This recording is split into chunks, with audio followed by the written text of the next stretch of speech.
Hi Stampers, I'm Meg from Loven Stamps, and one of the things I love most about Stampin' Up! Products is that they coordinate. All the pieces go together to make a finished project. So one of the stamp sets that is great for this is the Star of Light stamp set and the coordinating Starlight framelit dies. And there are so many images that I thought that they needed a multi-stage card where you're kind of progressing from thing to thing. So this is a Peekaboo flip-flop card, which is really a fun and hot card design. It looks complicated, but it's really easy to make. So here's how it works. You open it this way, and then the pop-up is in the center. See how?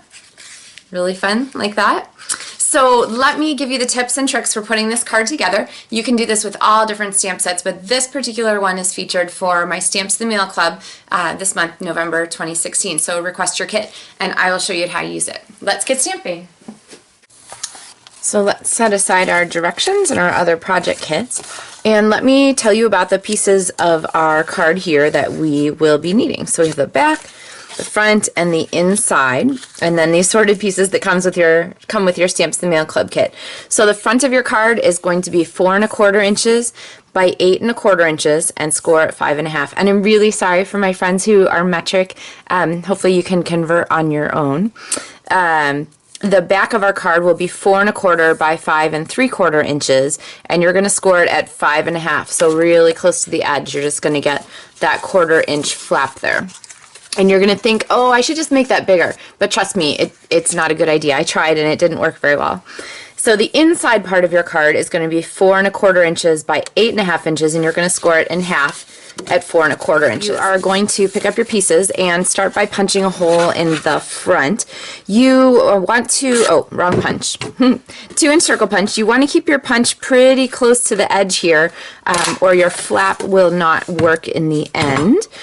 Go ahead and punch in the front, then line up here your card inside with your card front. Draw your circle, slide your punch all the way in and line it up. That way you know your circles are in the exact same spot. Go ahead and close your card inside, trace one more time, and punch. So now we have 3 punch circles that will all line up. Okay, so I have my card back here. I'm going to fold that 1/4 inch over. Oops, try not to rip it, it's kind of thin. And I'm going to add some fast fuse adhesive here. Remember, slide to the side when you get to the end, and you will love your fast fuse. And I'm going to line this up. You want to keep it straight.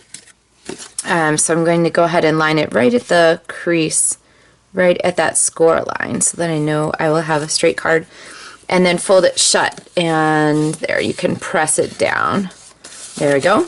Okay, and then our card front comes into play, and you probably want to do some stamping before you attach, but I'll just go ahead and show you this so that we can get the exciting part out of the way.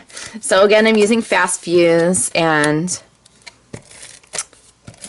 get this on here, and you'll notice that we have our card back attached to our inside, and then I'm just going to take my front and I'm going to line it up right here at the end, and this is what's going to give our Peekaboo flip card this mechanism. Okay, the last part is to take this flap here and just fold it inside, and there we have our card. Now there's a hole in the middle, and we have this awesome piece from the Frost Specialty Designer Series paper. It comes I don't know, can you see that? Yeah, pre-embossed. There's a whole bunch of different patterns that are really pretty, and I'm going to slide this inside. I like to look at the inside when I'm attaching this. So ideally, what I don't want is I don't want my my piece here to be in the way. So you don't want this flap to slide in and catch all the time here. And so it's actually going to slide that direction. So what I'm going to do is I'm going to set it here, move it, add my fast fuse. Oh, that was upside down. That's not really the best way to use it. I'm going to get some good fast fuse on the edge, and then I'm going to place it so that it covers my hole, but it's a little bit left of that center line. So now when it shows through the hole, that piece is already beyond. See that piece that slides there? It's already beyond the edge of the circle, so that it doesn't catch every time I open my card. See how that works? Okay, so I know, it's so cool. All right, Here is another version, and then I'll show you the stamping. This one is done with a Santa's Sleigh stamp set and the die cuts for that. And here's our little deer. Hope your season brings one good thing on top of another. Very fun. Okay, and it's the same kind of card layout, so this is how this one all comes together too. And I use the same design with a little stamping down here at the bottom. So on our Star of Light card, we're going to do that. And you can use your Stampin' Spots here in Soft Sky, which is included with your Stamps and Mail Club kit. If you already have this in color, though, no worries. You can swap it out for something else. And I'm just going to stamp here along the bottom and move my stamp kind of to the left a little bit, I might flip it over just to get a little bit of a different shape so it doesn't look like quite a repeat. There we go. And then our greeting, you can choose whichever greetings you like. The stamp set has a number of really beautiful variety of greetings, so you can pick what's appropriate for your card. I'm doing this one, which says, "The light the shepherds saw that night lit the way for them, still guides the hearts of all who seek the child of Bethlehem." So I'm going to go ahead and stamp this down here. Okay, so that's the inside of our card.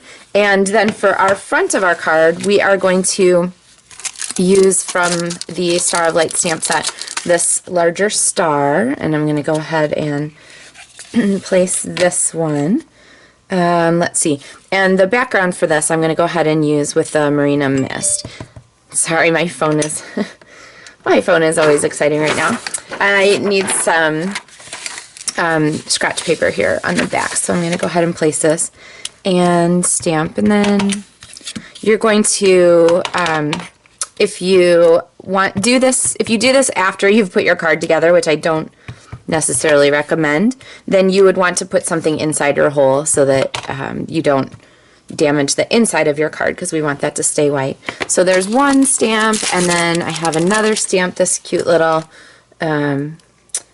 splotch starburst, and I'm going to fill in some spaces with that. Then next we have a banner piece here for the front greeting of our card. This is a great stamp set for this because it has sort of that progressive greeting where, you know, there's the part in the front, the part in the middle. It kind of adds the message as you go, or builds the message as you go along. So I'm going to ink this one up in Marina Mist and stamp here. Okay. May your season be peaceful, your new year be bright. And then I'm just going to grab my scissors and do a little trim job here. Remember, we're leaving a spot for, oh, I don't like that one. It's a wavy line. There we go. Straighter. Leaving a spot for this little tiny die cut star that's included with your kit. And I like to use Stampin' Dimensionals to pop that up. It's a little bit too small for a full dimensional, so you could either cut one in half, or sometimes I'll just use like an edge piece, which apparently is still too big. So a smaller edge piece. There we go. All right. And then I'm going to go ahead and pop that down on our cardstock. And then the other pieces for the front are another piece of that Frost specialty paper and the silver foil sheet, which is also what that star is punched from. It's a great paper, and a little bit goes a long way. You don't need a ton. So I'm going to go ahead and layer my silver on first. I'm going to put this right below the hole in a kind of straight line. That looks a little crooked. There we go. Okay, and then right below that I'm going to put this strip of the white frost paper. So pretty with the embossed images. And then because we have a fun moving card with all kinds of pieces, I'm just going to go ahead and add more dimensionals. If your banner's really long and it goes across this space, make sure that you don't put a dimensional across the hole and seal your card shut. Okay, so there's our card front for our Peekaboo flip card. And then for the inside, I'm going to open it all the way flat. And I like to use fast fuse for these, just in case an edge gets caught, then you don't have a problem with things popping off. And I'm going to do my star just a little bit off center. I kind of like it that way. The pieces from the Star of Light die cut set are done for you ahead of time. There'll probably be just a few little pieces that you'll want to finish off to punch out. or if you're doing your dies at home, then remember to use the die brush before you pop those on. And for this, I would use the fine tip glue pen. And go ahead and catch this. Ooh, get my top covered. And with this, it's a great glue. It doesn't grab immediately. It's one of those glues where you'll have to wait for the bond to set between the paper and your items, so, or your layers. So I'm going to center this on my square there. Circle, not a square. Alright, and then there is our piece. So then we have our finished Peekaboo pop-up card with our really pretty star in the middle. So this is a really fun and kind of a unique way to do a moving card, cards that move. If you haven't ordered your Stamps the Mail kit yet for November, I still have a couple left, or you can look at past kits also that I have available, and I look forward to sharing more projects and stamping with you by mail. So thanks so much for watching. Happy stamping.